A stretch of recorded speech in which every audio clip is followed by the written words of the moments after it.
চলো বন্ধুরা, শীতের দিনে নতুন আলু আর মটরশুঁটির আলুর দম খেতে তোমাদের কেমন লাগে, তাই একটু নতুন আলু আর মটরশুঁটি দিয়ে দেখো আলুর দম করে নিলাম।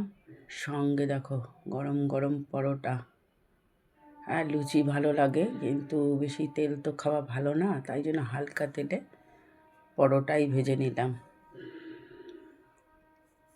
চলো একদম দেখো জলখাবার রেডি। দেখো কি কি আছে। গরম গরম পরোটা,